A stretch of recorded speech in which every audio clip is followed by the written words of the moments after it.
Total angle replacement എന്ന് പറയുന്ന ഒരു സർജറിയാണ് നമ്മൾ ചെയ്തിരിക്കുന്നത്.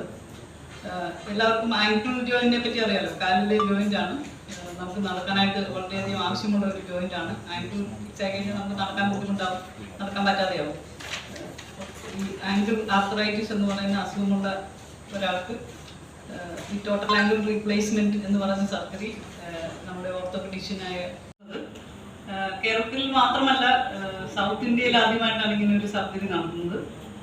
സോ അതിനെപ്പറ്റി നമ്മൾ എല്ലാവരെയും അറിയിക്കുന്നത് ഈ അസുഖമുള്ള എല്ലാവർക്കും ഉപകാരമാകും, അല്ലെങ്കിൽ ഇങ്ങനെ ഒരു ചോയ്സ് ഉണ്ട് എന്ന് ആൾക്കാർക്ക് അറിയാൻ വേണ്ടിയിട്ടാണ്. ഇത് അധികം പ്രചാരത്തിലില്ലാത്ത ഒരു സർജറി ആയതുകൊണ്ടാണ് ഇതിനെപ്പറ്റി അധികം ആൾക്കാർക്ക് അറിഞ്ഞുകൂടാത്തത്. ഈ രണ്ടല്ലേ ഇവിടെ movements angle joint replacement total angle ചെയ്ത് കഴിയുമ്പോഴത്തേക്കും മൂവ്മെന്റ്സ് ഇങ്ങനെ ഉണ്ടാവും. കാല് ബന്ധിപ്പിച്ച് കഴിഞ്ഞാൽ ഇങ്ങനെ നിൽക്കത്തുള്ളൂ, കാല് എടുത്ത് വെച്ച് നിൽക്കണം. ഈ മൂവ്മെന്റ് ഉണ്ടാവില്ല.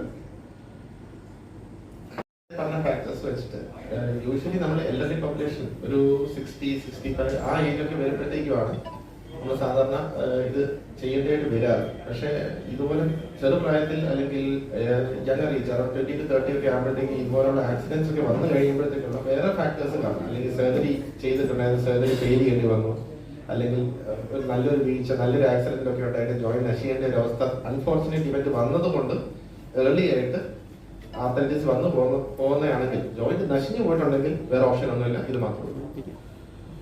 1.5 സെന്റിമീറ്ററിനകത്താണ് നമ്മളുടെ പ്രൊസീജിയർ ചെയ്യാൻ പോകുന്നത്. ഇതാണ് ഇംപ്ലാന്റ് വെച്ച് കഴിഞ്ഞിട്ടുള്ളത്. ഇത് implant first thing implant, because it's an imported implant, it's not available here. The make is of medical grade titanium. Implant cost for around 4.5 lakhs ആണ് ഇംപ്ലാന്റ് കോസ്റ്റ് ടോട്ടൽ വന്നിരിക്കുന്നത്, ഇമ്പോർട്ട് ചെയ്യപ്പെടുന്ന implant. പിന്നെ like any other joint replacement already നമ്മുടെ പേഷ്യന്റിനോട് ഇതിനു മുന്നേ അവരുടെ AIIMS after surgery എന്താണെന്ന് നമ്മൾ ചോദിക്കും.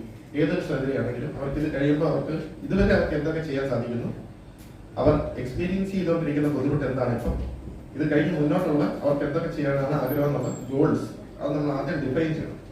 ഏതൊരു സർജറിയാണ് പൊതുവെ റീപ്ലേസ്മെന്റ് സർജറി കഴിഞ്ഞിട്ടുള്ള പേഷ്യൻസിന് ഹൈ എൻഡ് ആക്ടിവിറ്റീസ് നമ്മൾ അലോ ചെയ്യത്തില്ല. ഹൈ എൻഡ് ആക്ടിവിറ്റീസ് ലൈക്ക് ഇപ്പൊ പോയി ഗെയിംസ് കളിക്കുക, ക്രിക്കറ്റ് കളിക്കുക, ടെന്നീസ് കളിക്കുക, ബാഡ്മിന്റൺ കളിക്കുക, അതൊന്നും ആകത്തൊന്നുമില്ല.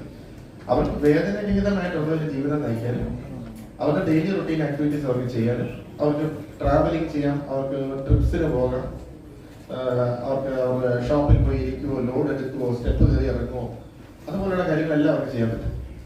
എന്നല്ലാതെ അവർക്ക് പോയി നാളെ പോയി ബാഡ്മിന്റൺ കളിക്കണമെന്ന് പറഞ്ഞാലും സ്ക്വാഷ് കളിക്കണമെന്ന് പറഞ്ഞാലും അത് നടക്കുന്നില്ല.